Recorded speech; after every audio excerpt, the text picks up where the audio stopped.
Hello students, कैसे हो सब लोग? बढ़िया। आज फिर एक नया क्वेश्चन है जो सीबीएसई 2012 में आया हुआ है। Chapter number 13, class 10th, surface areas and volume. A solid right circular cone is cut into two parts at the middle of its height by a plane parallel to its base. The ratio of the volume of the smaller cone to the whole cone, ध्यान रखना, smaller cone to the whole cone। सबसे पहले तो आप इसमें answer की तरफ ध्यान मत दो और एक कोन डिजाइन कर लो आप, ठीक है ना। प्रैक्टिस होने के बाद तो डायरेक्ट कर पाओगे। और एक प्लेन से इसको एकदम मिडल से कट कर दिया गया है। यहाँ शेप ऐसी बन जाएगी स्मॉलर वाले की। ये हमारे पास हाइट थोड़ा स्लिप हो रहा है।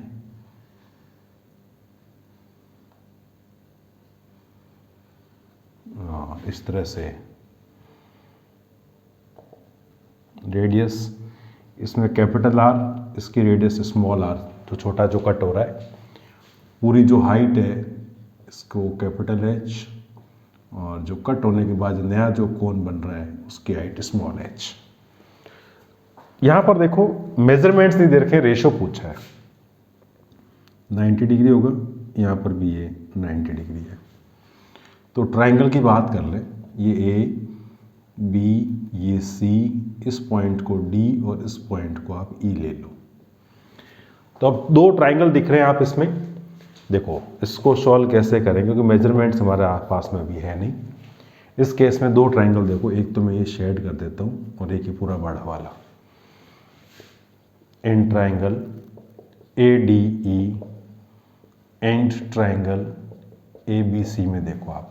अभी एक बार आप समझा देता हूँ, फिर तो आप याद रख लेना इसको। ये दोनों सिमिलर ट्रायंगल होते हैं। कैसे होते हैं? ये एंगल ए तो देखो कॉमन है ना, angle A equals to angle A है। ए कौन सा पार्ट? बी ए सी, पूरा लिख दो। Angle B A C equals to angle D A E, दोनों इक्वल है। और ये वाला 90, ये वाला 90। एंगल बी ए सी के बाद में C B A is equals to angle E D A is equals to 90 degree. वैसे ये ऑब्जेक्टिव क्वेश्चन है, आपको ये इतना डिस्कस करने की जरूरत नहीं, समझा रहा हूँ इसलिए लिख रहा हूँ। इन दोनों बातों से मुझे क्या मिल गया?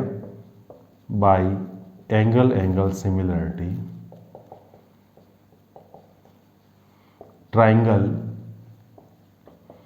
ए D E similar to triangle A B C. अब ऐसा क्वेश्चन जब भी आप करेंगे ना, इस कंसेप्ट को याद रखेंगे कि कोन के अंदर ये दोनों, ये वाला ट्रायंगल और ये बड़ा वाला ट्रायंगल क्या होंगे? सिमिलर ट्रायंगल होंगे। सिमिलर ट्रायंगल है तो क्या मिलेगा इसमें? जो साइड्स है, कॉरस्पॉन्डिंग साइड्स, इनका रेशो, यानी कि ए डी और बड़े वाले का ले लो आप A B, will equals to D E upon B C. ठीक है भाई। अब इसमें देखो A D upon A B, A से डी, इसको मैंने स्मॉल एच से रिप्रेजेंट कर दिया है। और ए बी बड़ा वाला जो ट्राइंगल है ये वाला, इसकी हाइट यानी इस कोन की, जो बड़ा वाला जो होल कोन, जिसका नाम क्या दिया है? होल कोन, उसकी हाइट कितनी है? Capital H. D E small R और ये कैपिटल आर।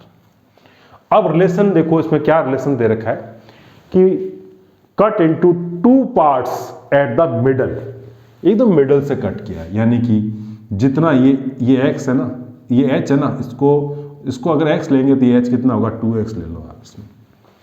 ठीक है, ये पूरा 2x है तो ये कितना? x है। एकदम मिडल से कट किया है तो ये अगर 2x है तो ये कितना हो जाएगा? x हो जाएगा ना। तो आप इसमें लिख सकते हैं, देखो समझना है, बिल्कुल आसान तरीका। ये x upon 2x r upon capital R, x गया, क्या मिला मेरे को? 1/2 is equals to r upon capital R। ठीक है भाई, मिल गया। अब इसमें थोड़ा सा और आगे बढ़ते हैं। अब कौन कौन से वॉल्यूम की बात हो रही है? Ratio of the volume of the smaller cone, ये रिलेशन तो आपके पास आ गए ना।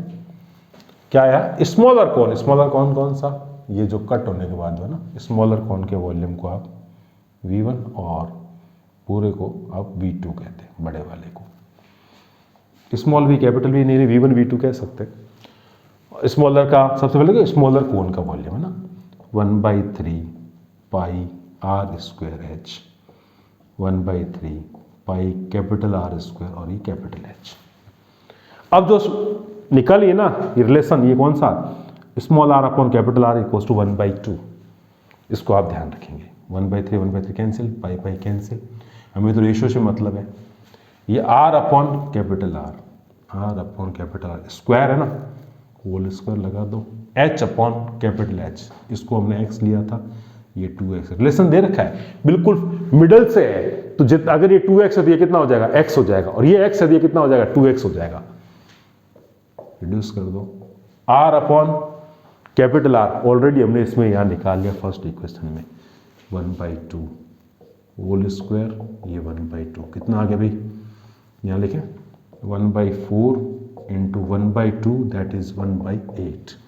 तो आंसर क्या बन गया, V1:V2 is equals to 1:8। Means D option आप इसमें करेक्ट कर दीजिए, है ना। आराम से देखो, समझो पहले। अब एग्जाम के इतना टाइम नहीं लगेगा आपको, उसके लिए देखो कोन जब आता है ना, और कोन के अंदर मिडल से ऐसे पैरेलली कट कर रहे हैं ना, बेस के पैरेलल कट कर रहे हैं, तो ये जो ट्रायंगल और ये बड़ा वाला ट्रायंगल जो आपस में क्या होते हैं, सिमिलर होते हैं।